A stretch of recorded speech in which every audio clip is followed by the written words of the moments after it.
Right then, bit of a impromptu video this morning. So I keep getting the same questions about cameras in general, what gear I'm using to shoot, what settings I'm using, how I edit. So there you go. I've tested different settings over the past 8 months or whatever it's been now. In a previous life I had a background in photography and videography, so I understand cameras. So I've just tested a few settings from what I've seen on the internet and then put my own spin on it, really, as I've found that that's what works for me. So rather than listening to me waffling on for the duration, I'm assuming you're here because you want to see what settings I've got, so I'll put them in first. So we'll insert future John and he can go over the settings that I use. So as you can see from the bottom there, I shoot at 4K 60, I have rock steady on, and I use the ultra wide setting. Now the reason I shoot at 4K 60 and not 4K 30 is that I want to use the 180 degree rule. So I want to get as much motion blur in the footage as I can. So I've had people moaning at me on social media that I'm travelling too fast. It's not that I'm travelling too fast, it's just it looks fast because of the settings that I'm using. So you get good motion blur when you use the 180. So you'll see a lot of people on the internet for vlogs that will use 1/60th of a second and they'll shoot at 30 frames a second and they get brilliant motion blur, but the caveat to that is these cameras are designed to be shot at a higher frame rate because the digital stabilization, it can cause jitters. So ideally you want to be shooting at like 1/200th of a second to get the best quality out of the stabilization in these.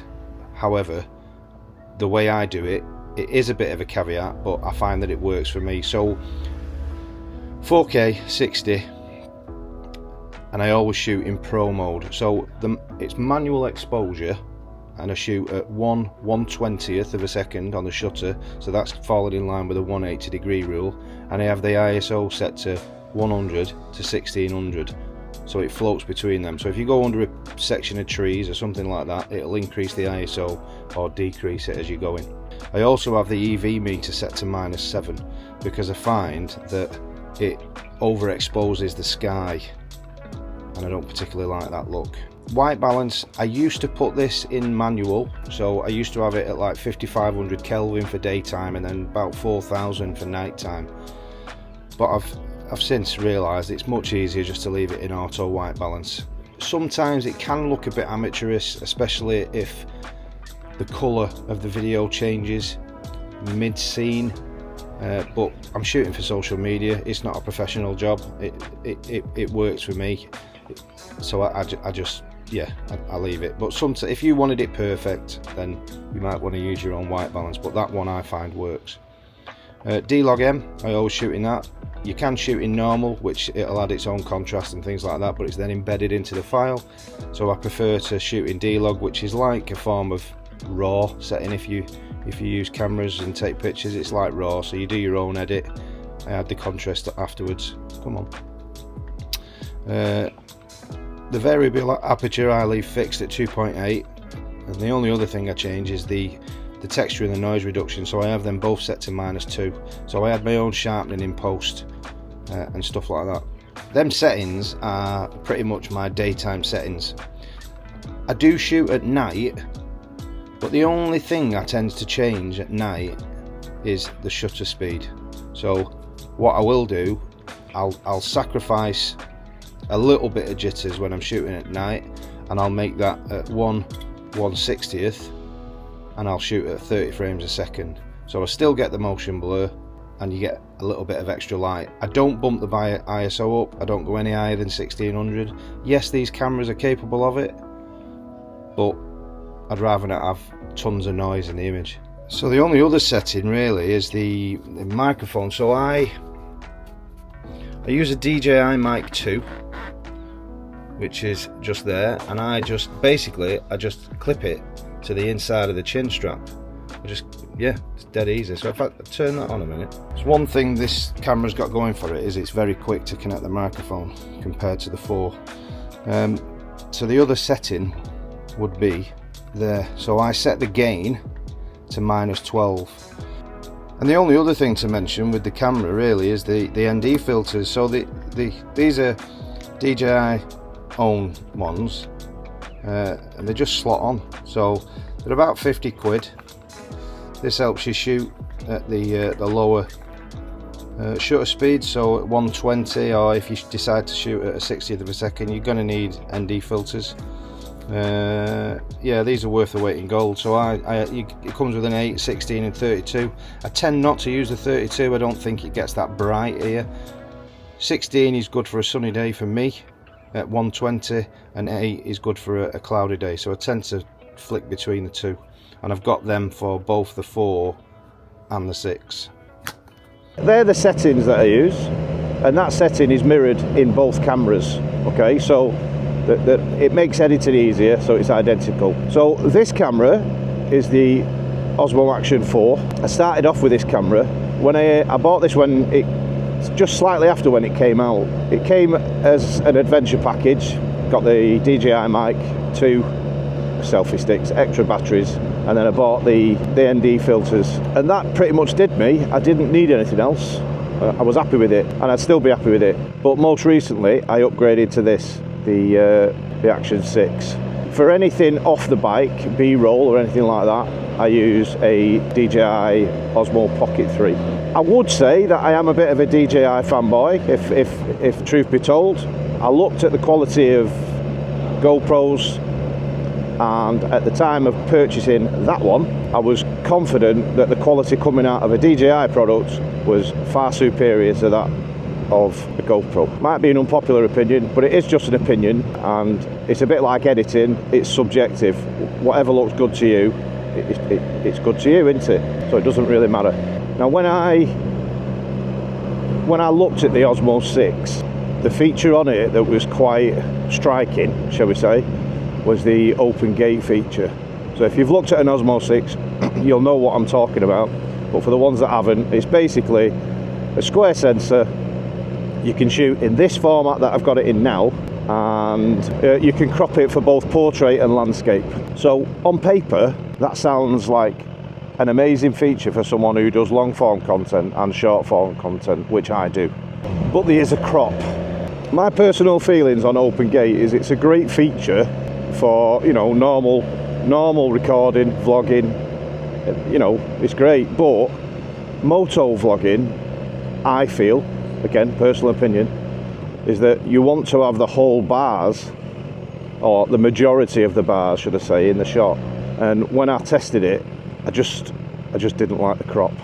This footage that you're seeing now is in the normal landscape mode, so it should be pretty wide.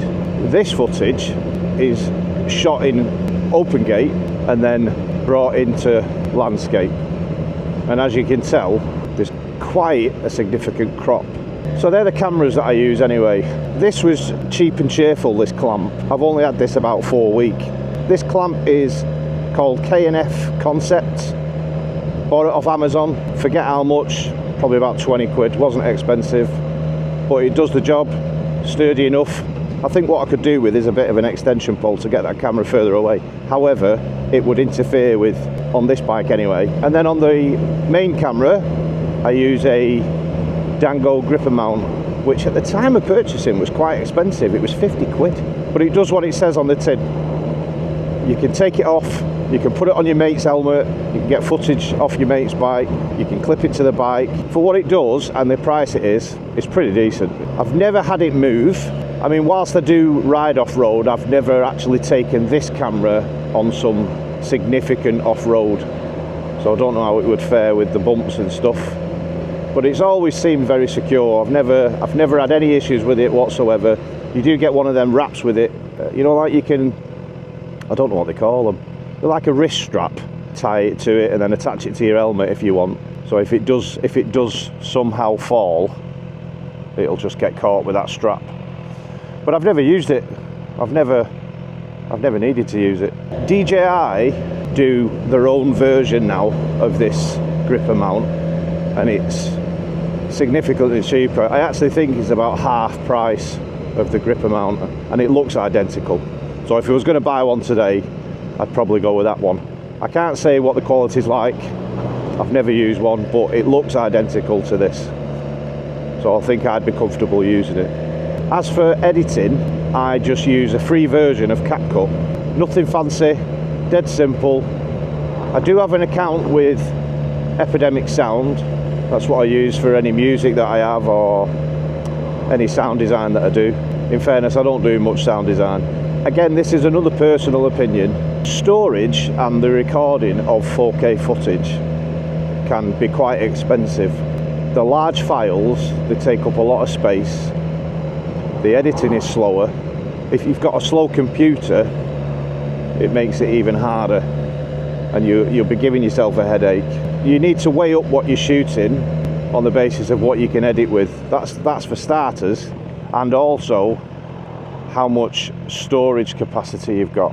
And when I say storage, I don't just mean storage on the computer you're using, I also mean the storage on the SD cards that you're recording with.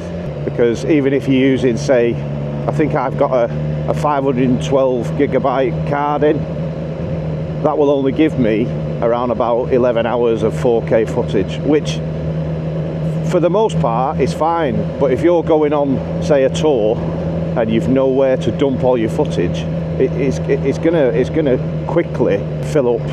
And so on that basis, the reason I mention that is because to my eyes, yes, I can see a difference marginally, but to my eyes 1080p is just as good as what comes out of this in 4K.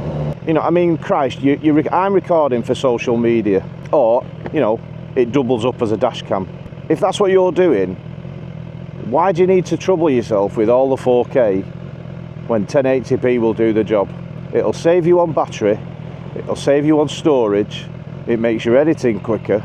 So when I started, as I said at the beginning, I went through different settings and I tried different stuff, and one of them was shooting in 1080p. And I'm still happy with 1080p. There's one reason I use 4K, and there's one reason only, and that reason is I can crop in and I don't lose any quality. That's it. Now, I'm not saying it's not different. It is different. The quality of a 4K is slightly better. That's not what I'm saying. But when you watch it on a screen, the average person who isn't pixel peeping is not going to know what you've recorded it in. So don't let anyone tell you you've got to record in 4K, because you haven't. Absolute nonsense. I'm trying to think what other questions I keep getting asked. Oh, I got asked about what's the best camera to have for like dash cam stuff specifically. So nothing to do with moto vlogging. They just wanted to know what would be best for dash cam stuff. I don't have one, but I've seen the footage from one. A friend does have one, and I think it's called a Drift Ghost XL Pro, something along them lines. Drift Ghost XL. They record for hours, which if you're using it as a dash cam, that's what you want, isn't it? It's not overly expensive, but the quality that comes out of it seems pretty good. Certainly for, you know, well, that bus is going anyway. Oh, off he goes. There's nothing wrong with the Drift Ghost XL, it's good quality. The other option that I have used is the Inovs system. Now, someone correct me if I'm wrong, but I think we're up to the K7, I think. I haven't got them on this bike, but I have had them on previous bikes. I think I had the K5 or the K4. I can't remember. But that's a good system as well. So they're probably the two dash cams that I would look at. I think personally, I would probably prefer to have something that I can easily take off the bike. I'd probably be going with the Drift, just for the fact that if you sell the bike, I don't want the extra ball ache of having to remove all the cameras. But based on the questions that I keep getting asked, I think I've pretty much covered everything. These settings and the cameras that I use is all very personal to me, as it should be. Same as the editing, it's subjective. What looks good to you might not look good to the next person. I think the quality that comes out of this camera and the way that I edit it looks nice. So that's good enough for me. Let me know what you think. Let me know if you do anything different. Let me know what you go with, what you decide. But yeah, there's a lot of cars today that think they're a bleeding pedal cycle. So yeah, I think that covers it. So thanks for watching, and I'll catch you on the next one.